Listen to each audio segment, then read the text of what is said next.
नमस्कार, मेरा नाम है तेजपाल नेगी और आप देख रहे हैं SJTV। हमारा विशेष कार्यक्रम है ग्राम स्वराज।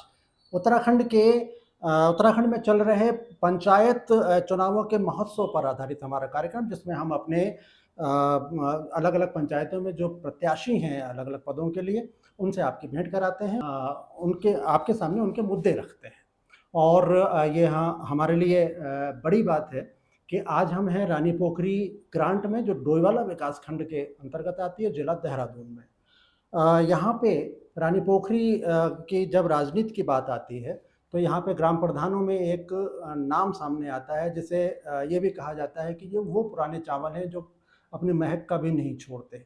लगातार 3 बार ग्राम प्रधान रहे, उसके बाद उनकी पत्नी श्रीमती अनीता देवी रही ग्राम प्रधान, और लगातार रानी पोखरी के विकास के लिए चर्चित नाम है, लड़ते झगड़ते हैं विकास के लिए। और हमारे साथ में इस बार आपसे मुलाकात के लिए हमने उनको चुना है। ग्राम प्रधानों के और भी हम आपसे मुलाकात कराएंगे, उनके मुद्दे भी आपके सामने रखेंगे, लेकिन शुरुआत करते हैं रानी पोखरी में लगातार 3 बार ग्राम प्रधान रहे, जिनका नाम आप सब परिचित हैं, नाम है इंद्रपाल सिंह। और हम उनका स्वागत करते हैं अपने कार्यक्रम में। इंद्रपाल जी, आपको बहुत बहुत स्वागत। शुरुआत करते हैं, ये जो आपका पुराना अनुभव है रानी पोखरी पंचायत के लिए, निश्चित रूप से ये कहीं काम का हो सकता है। लगातार 3 बार, और चौथी बार जब पत्नी प्रधान बनी तो वो भी एक आपका अनुभव आपके पास जो संयोजित हुआ है। क्या लगता है आपको, इस बार आपका मुकाबला 3 लोगों से है, और पिछली बार 8 लोगों से था। पिछली बार 8 लोगों से था। कितना आसान है ये चुनाव? इस बार चुनाव थोड़ा आसान लगा हमें। अच्छा। अपने हिसाब से। अच्छा। क्योंकि इसमें पिछली बार हमारे परिवार के ही 2 आदमी खड़े हो गए, और एक व्यक्ति ऐसा खड़ा हो गया जो हमारे साथ में रहता था, जो भी हुआ वो हमारे सपोर्ट में रहता था। अच्छा। और हमने भी उसका सपोर्ट किया, उसको ग्राम सभा की काम वाम सिखाए, काम वाम बताए। अच्छा। लेकिन अब वो किसी के कहने पे खड़े हो गए, उसका हमें नुकसान, उसका भी नुकसान था। अच्छा। तो ये जो 3 फैक्टर मैंने बताए, अब आज के टाइम में वो फैक्टर नहीं है। अच्छा। अब हमारा जो मुकाबला है, सीधा मुकाबला ये प्रधानों से क्या, जो हमारे पूर्व प्रधान हो गए अब रतुड़ी जी, सीधा मुकाबला उनसे है। अच्छा। आसान लगता है पिछले 5 साल जब आप चुनाव लड़े थे पिछली बार उस? हाँ, अब थोड़ा आसान लगता है, क्योंकि पिछली बार ऐसा हुआ 3 परिवार से खड़े हो गए, फिर बार बार जीतने के बाद कुछ ये भी हो गया कि भाई नए आदमी को देख लो। बिल्कुल। अब 5 साल वो रहे, नए आदमी 5 साल रहे, तो अब वोट सोचता है कि किसको दें। बिल्कुल, एक ऑप्शन आ जाता है। वो सोचता है कि किसको दें, तो उसमें अब मार्जिन देख के वो वोट देने की बात करता है। देखिएगा, आपका जो चरित्र है, जितना मैं समझता हूँ, मैं अपने दर्शकों को बता दूं कि इनसे मैं भी चुनाव हार चुका हूँ ग्राम प्रधान का ही। तो ये काफ़ी पुरानी बात है। हाँ। लेकिन आपका जो चरित्र है, उससे लगता है कि आप किसी के सीधा कटाक्ष नहीं करते, आप अपने काम पे हमारा ये नहीं है कि किसी का विरोध किया जाए। अपने काम, जो भी उसके अगर विरोध करना भी है तो काम से किया जाए। अगर उसने एक काम किया तो अपने को दिखाना है कि मैं 4 काम करके दिखाऊं पब्लिक के सामने। विरोध करने से कुछ नहीं होता। और इनकी चुनावी रणनीति का भी एक जो मुझे समझ में आया, वो एक गंभीर पहलू है कि ये भीड़ इकट्ठा नहीं करते, ये बहुत कम लोगों को लेके गहरी मार करते हैं, और उसका नतीजे इनके सामने लगातार 3 बार मतलब घर में 4 बार सीट आई है। ये अपने आप में महत्वपूर्ण है। इंद्रपाल जी, क्या इस बार के मुद्दे क्या हैं? इस बार के मुद्दे, पहली बात तो ये है कि जो पानी की समस्या यहाँ पर बनी हुई है जी, क्योंकि ट्यूबवेल लगने के बाद भी यहाँ पर समस्या ये है कि कुछ जगहों पर पानी नहीं है। हम क्षेत्र में आजकल घूम रहे हैं, जी। वोट मांग रहे हैं, तो हर जगह ये समस्या आती है कि यहाँ पानी नहीं है, पानी की समस्या है। और दूसरी समस्या बिजली की थी। तो उस ये जब हमने सब स्टेशन की डिमांड की जी। और हमारे डिमांड से सब स्टेशन लग गया जी। और उसके लिए हमने भूमि उपलब्ध करा के उनको दी और उन्होंने सब स्टेशन लगाया, तो बिजली की समस्या काफ़ी हद तक कंट्रोल में हुई है। जैसे पहले बहुत टाइम तक बिजली चली जाती थी, अब जो है अब यहाँ पर सब स्टेशन लगने से काफ़ी बिजली पे कंट्रोल हुआ है। अच्छा। हाँ, क्या कुछ और ट्रांसफार्मर्स की ज़रूरत है अभी, आपको लगता है ऐसा? जिस तरह से आबादी बढ़ रही है? नहीं, हाँ, ट्रांसफार्मर की ये आवश्यकता पड़ेगी क्योंकि पॉपुलेशन आजकल ये हो रहा प्रॉपर्टी तो के हाँ, प्लॉटिंग का जो धंधा है, बिल्कुल। तो हर साल लगभग यहाँ पर 50 मकान तो कम से कम बनते हैं। बिल्कुल। हाल तो ज़्यादा ही बनते हैं, लेकिन हमने कम से कम बताया कि 50 मकान यहाँ हर साल बनते हैं। एक चीज़ आपने अभी बताई कि पेयजल की समस्या है। हाँ जी। और हम जितना इलाके में हम भी घूमे, हाँ, महसूस ये हो रहा है कि उन जगहों पे पेयजल की समस्या का समाधान करने के लिए विशेष रूप से ट्यूबवेल नहीं लगे हैं। ट्यूबवेल लगे हैं तो हाँ सिंचाई के लगे हैं, हाँ, है ना? और जी, साथ में एक ऑप्शनल है कि उनको पेयजल की व्यवस्था कर दें। करते क्या हैं। और इस समस्या का निदान क्या है? इस समस्या का और निदान ये है कि मिनी ट्यूबवेल लगे। मिनी ट्यूबवेल से पेयजल करें। जी। और मिनी ट्यूबवेल से हमारे क्षेत्र में लगभग पानी 300 फीट की गहराई में है। हाँ, हाँ। और 300 फीट की गहराई में एक मिनी ट्यूबवेल लगा दें तो 3-4 मिनी ट्यूबवेल खुद जाएं। जहाँ पर आबादी बढ़ रही है, प्लॉटिंग बढ़ रही है, जी। मिनी ट्यूबवेल वहाँ पर लग जाएं। Overhead tank. और साथ में ओवरहेड टैंक बने, जिससे कि पानी की होता है कि भाई स्लो मोशन से पानी आ रहा, कोई कहता बहुत कम आ रहा, तो अगर ओवरहेड टैंक बनेगा तो सभी के यहाँ पानी बराबर जाएगा। बिल्कुल ठीक। इसके अलावा प्रधान जी 2 समस्याएँ आपने गिनाई। हाँ, मैंने कहा कि फील्ड में थोड़ा-सा हम भी घूमे। एक समस्या पंचायत के लिए और आने वाली है, जैसे आपने कहा कि प्लॉटिंग हुई है। हाँ जी, अब डीलर ने सड़कें उन लोगों को दे दी निकाल के। हाँ जी, अब वो सड़कों में कोई रिपेयर तो हो नहीं रही है सड़कों की, जी, तो वहाँ झाड़ियाँ जमी हुई हैं और इतनी सड़कें हैं, सैकड़ों की संख्या में हैं, हाँ जी, छोटी-छोटी सड़कें। जी, अब वो लोग सब अपेक्षा रखते हैं ग्राम प्रधान से। जी, जी। इस समस्या का समाधान क्या होगा?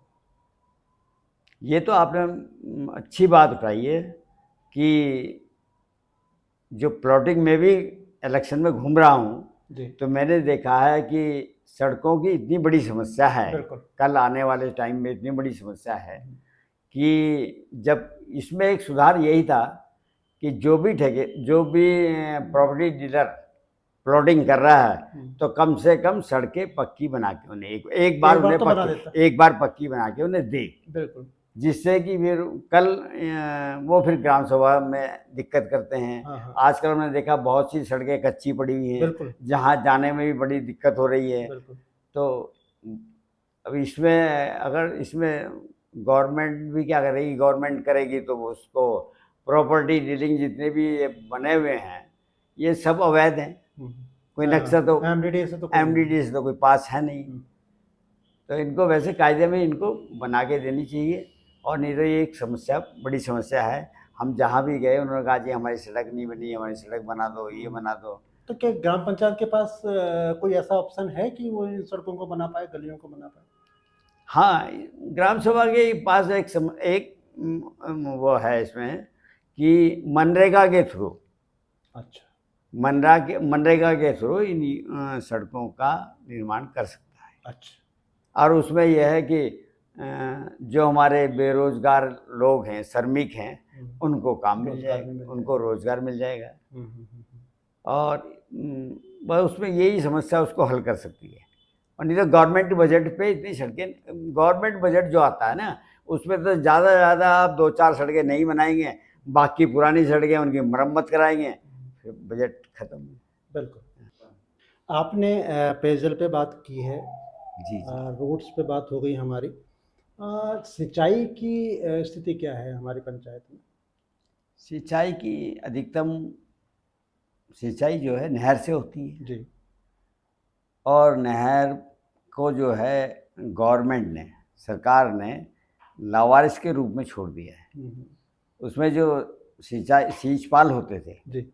गवर्नमेंट सींचपाल को रखती थी, परमानेंट होते थे, और वो क्षेत्र का पूरा पानी की व्यवस्था, कहाँ पर पानी पहुँचा, कहाँ पर नहीं पहुँचा, कहाँ पर पहुँचाना है, तो उनको एक पूरा वो रहता था, वो होता था कि पावर होती थी उनके अंदर कि भाई वहाँ पर पानी पहुँचाना है। आज की डेट में सींचपाल एक नहीं है, और जो बेलदार रखे हुए हैं वो डेली वेजेस वाले हैं।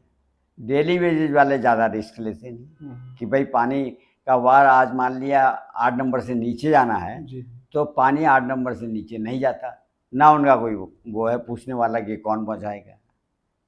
और जेई वगैरह जो हैं, जो जेई छोड़ रखे हैं, वो खाली व्यवस्था तो देखते नहीं, वो तो निर्माण कार्य, कोई पैसा सैंक्शन हुआ नालियों नोलियों का तो उसी में उनका रहता, ध्यान रहता है। तो इसलिए पानी की जो है जो व्यवस्था थी वो सब बिगड़ी हुई है। तो क्या वायदा करेंगे अपने मतदाताओं से? हम मतदाताओं से हमारा ये रहेगा, हमारा उनसे निवेदन है कि हम जो ये रोस्टर प्रणाली है, एक तो इस रोस्टर प्रणाली को लागू करवाएंगे। अच्छा। और साल में 2 बार आपका जहाँ से पानी आता है, इस पानी को वहाँ से लेके और घमंडपुर तक पूरी नहर की व्यवस्था को सही करेंगे, जिससे हर कुलावे पर पानी पहुँचे और हर आदमी को पानी मिले। वार के अनुसार वारबंदी उसमें होगी, और वारबंदी के अनुसार वो पानी उनको दिया जाए। इंद्रपाल जी, चुनाव में आप भी मानते होंगे कि एज ग्रुप बड़ा फैक्टर होता है। हाँ। आपकी मित्रता अपनी उम्र के लोगों से होती है। हाँ हाँ। जो छोटे बच्चे हैं उनकी अपनी उम्र के लोगों से होती है। हाँ। तो आपकी उम्र के लोग आपके साथ जुड़ रहे हैं, इसमें तो कोई नई बात नहीं है, निश्चित रूप से जुड़ेंगे। हाँ। युवाओं को जोड़ने के लिए आपके पास में क्या उनके लिए क्या आश्वासन है, क्या वायदे? युवाओं को जोड़ने के लिए हमने अब यहाँ पर जैसे एक पार्क बनवाया जी। एक नई चीज़ बनाई युवाओं को जोड़ने के लिए, और हमने एक स्टेडियम, मिनी स्टेडियम टाइप का एक खेल मैदान नागाघेर में बनवाया। अच्छा। जिसमें कि खेल के लिए, बच्चों के खेल के लिए वॉलीबॉल खेलें या फुटबॉल खेलें। हाँ, थोड़े बेहतरीन हैं। कम से कम वो 2.5 हेक्टेयर का 15 बीघे का एक खेल मैदान बना हुआ है। अच्छा। जिसमें बच्चे खेल, और एक मिनी खेल मैदान रानी पोखरी के अंदर बनवाया। अच्छा। राजकीय इंटर कॉलेज की बगल में, जिसमें कि कोई मीटिंग होनी है, गांव की मीटिंग होनी है, किसी बाहर का कोई मुख्यमंत्री या कोई मिनिस्टर आना है उसकी मीटिंग होनी है, कुछ भी किसी की ब्याह शादी होनी है तो उसमें अपने कर सकता है। अच्छा। हाँ। इनको रोजगार के लिए भी कोई योजना है क्या? रोजगार के लिए तो यहाँ पर मिनी आपका इंडस्ट्री का प्रोजेक्ट यहाँ पर लगवाया था। हाँ। उसको 2.5 एकड़ ज़मीन हमने जिला उद्योग को दी, और जिला उद्योग ने वहाँ मिनी वो फैक्ट्रियों का उद्योग लगाया भी, जिसमें बहुत से लोगों के नाम से पट्टे कटे हुए हैं। अच्छा। हाँ, जिनका पैसा भी जमा है, और 2-3 फैक्ट्रियाँ चल भी रही हैं और कुछ बंद भी हैं। अगर उसमें थोड़ा सी और प्रयास किया जाए तो नए लड़कों को उसमें भी रोजगार मिल सकता है। बिल्कुल, रोजगार भी मिलेगा और स्थानीय रोजगार होगा। हाँ, भले ही सैलरी थोड़ी कम होगी लेकिन घर के पास। हाँ, घर के पास। और एक चीज़ और भी है, अब जैसे हमने हाट बनाई तो हाट के अंदर भी हमने, जैसे दुकानदार होते हैं उसमें युवा भी हैं, बिल्कुल, वृद्ध भी हैं, बिल्कुल। तो वो अपने गांव की कोई भी सब्जी हो, मिठाई हो, जैसे आजकल समूह वगैरह कुछ भी बना रहे, उसको हाट बाजार में बेच सकते हैं। उनको, उनके लिए भी एक उद्योग का एक हिसाब से बनाया गया है। मतलब बाहर के तो आते ही हैं दुकानदार, लेकिन हमने कह रखा है कि पहले प्राथमिकता गांव के गाँव को। व्यापारी को दी है। बिल्कुल, बिल्कुल। बाहर वालों के बिना भी नहीं चल सकता, हाँ ये भी है। हाँ हाँ, लेकिन बाहर गाँव के लोग भी अपने लोकल हाँ उत्पाद ला अपने सकते हैं हैं। अपने, और वो भी है कि अगर कोई नए लड़के उसमें सोच रहे हैं हाँ। तो वो भी उसमें कर सकते, बिल्कुल हिस्सा कर ले सकते सकते हैं। हाँ, हाँ। हाँ, तो हमने उनके लिए भी ये इस उसको बनाया है। हाँ, हाँ। आधी आबादी हाँ जी, पंचायत की, हाँ जी। इनके लिए कोई कुछ कहना चाहेंगे क्या? कुछ योजनाएँ हैं क्या दिमाग में? हाँ, हमारे ऐसा है कि जब हम प्रधान थे, जी, हम तो क्या थे, हमारी मिसेज प्रधान थी, जी। तो उस टाइम ये कांग्रेस की गवर्नमेंट थी, हाँ, तो उन्होंने ये महिला समूह वगैरह बनाए, अच्छा। जिसमें महिला समूह को हमने बनाया, उनको प्रोत्साहन दिया, हाँ, और एक हमने स्टार्ट कराया था कि महिला समूह बने और अपने-अपने समूह अपने-अपने काम करें। हाँ, हाँ। कुछ जो भी उनको काम अच्छा लगे, बिल्कुल, समूह बिल्कुल, समूह को अच्छा लगे, बिल्कुल। और गवर्नमेंट ने उसमें कि भाई इसको बगैर इंटरेस्ट का पैसा भी दिया, हाँ, हाँ। स्टार्ट अपने काम को स्टार्ट करने के हुँ, लिए। हुँ। और तो उसमें कुछ महिलाएँ जुड़ी हुई हैं। अच्छा। महिलाओं को आज के टाइम में देखिए आप, महिलाएँ जुड़ी हुई हैं हुँ, हुँ। और उनको रोज़गार भी मिल रहा है। बहुत अच्छी बात है, हाँ, बहुत अच्छी बात है। अच्छा, एक चर्चित है हमारी पंचायत में शांति नगर, हाँ, जी, जी। रहनापुर खाला जी, जी, जी। और दूसरा दुनाली खाला। जी, जी। क्या स्थिति है? क्योंकि वहाँ के जो लोग हैं, जी। उसमें से कई मतदाता भी हैं। हाँ इन लोगों जी। का कहना है कि हमें कभी भी उजाड़ा जा सकता है। कई हाँ बार ऐसे जी। प्रयास भी हुए हैं। जी, जी। आपकी क्या सोच है इन तीनों जगहों को लेके, खासकर शांति नगर को? हमारा तो ये कहना है कि हमने कुछ पट्टे इनको दिए हैं। जी। कुछ पट्टे शांति नगर में दिए हैं, कुछ खाले में दिए हैं, कुछ दुनाली खाले में दिए हैं। कम से कम मैंने दिए इनको 100 पट्टे के, 100 से ऊपर ही हुआ, 100 पट्टे इनको आबादी के लिए दिए हैं। हुँ, हुँ।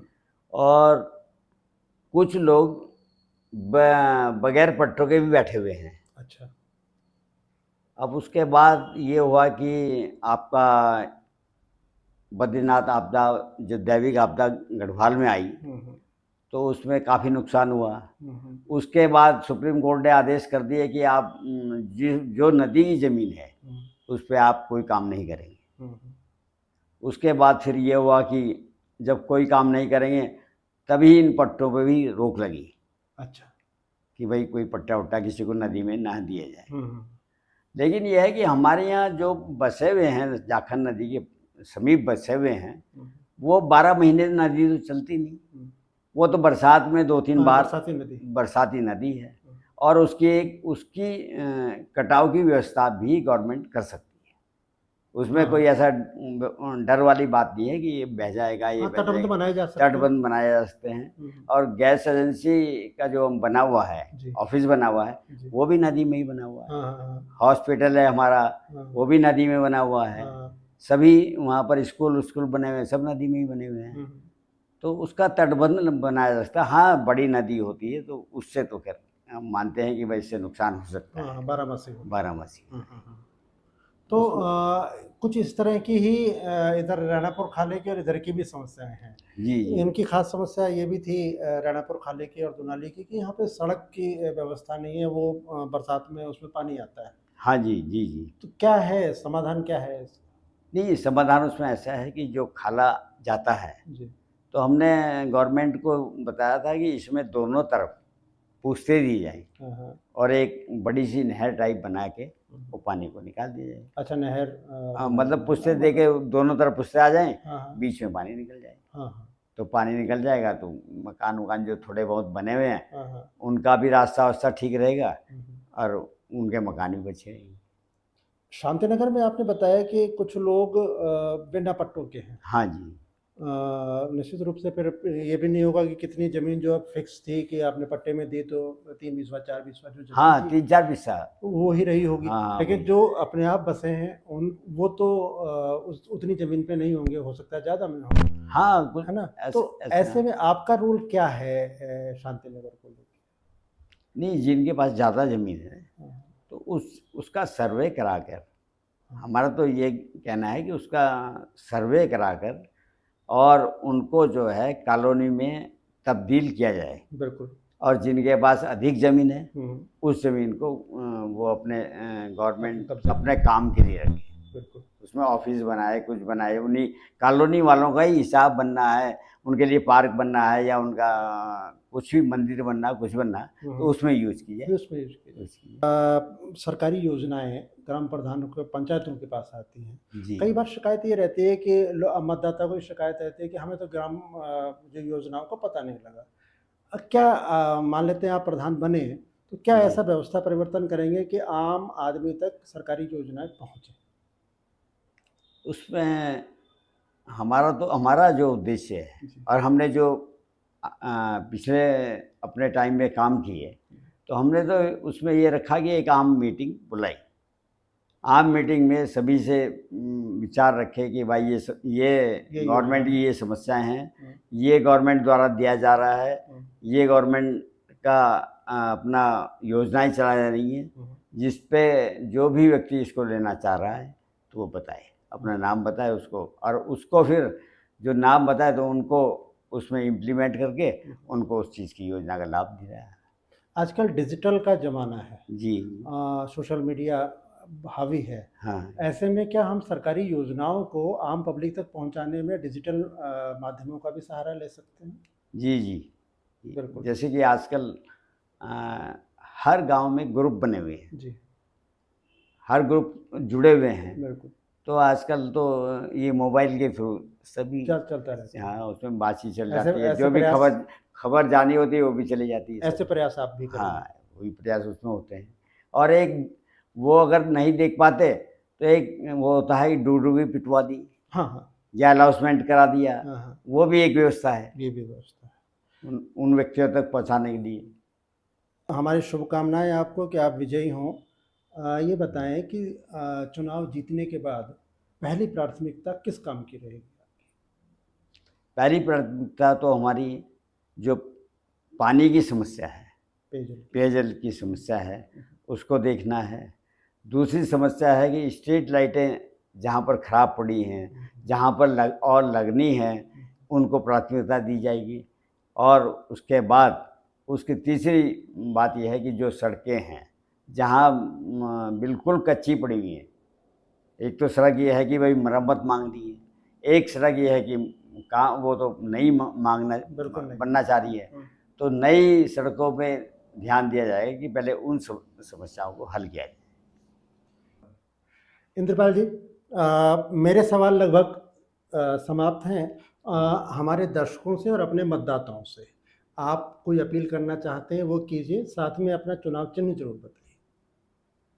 मेरी सभी मतदाताओं से हाथ जोड़कर प्रार्थना है कि इस चुनाव में हमें मिला हुआ है चुनाव चिन्ह, मिला हुआ है अनाज की बाली। तो अनाज की बाली पे अपना मत देकर हमें प्रधान के लिए चुनें और विजयी बनाएं। ये थे रानी पोखरी ग्रांट से प्रधान पद के प्रत्याशी इंद्रपाल जी, और उन्होंने अपने मुद्दे आपके सामने रखे। एक बार फिर वही अपील कि हम लोग आपके सामने प्रत्याशियों के मुद्दे रख रहे हैं। हम ये बिल्कुल नहीं कह रहे हैं कि आप किसी भी प्रत्याशी को वोट दें। जो आपको जिनके मुद्दे आपको ठीक लगते हैं आप उनको वोट दें, और फिर आखिर में फिर वही बात कि चुनाव की प्रतिद्वंदिता सिर्फ 28 जुलाई की शाम तक रखें। उसके बाद में सब बंधुत्व भाव से रहें और 5 साल तक रानी पोखरी ग्रांट के विकास के सपने को साकार करने का प्रयास करें। मिलते हैं अगले किसी प्रत्याशी के साथ उनके नए मुद्दों के साथ को लेकर। तब तक के लिए नमस्कार।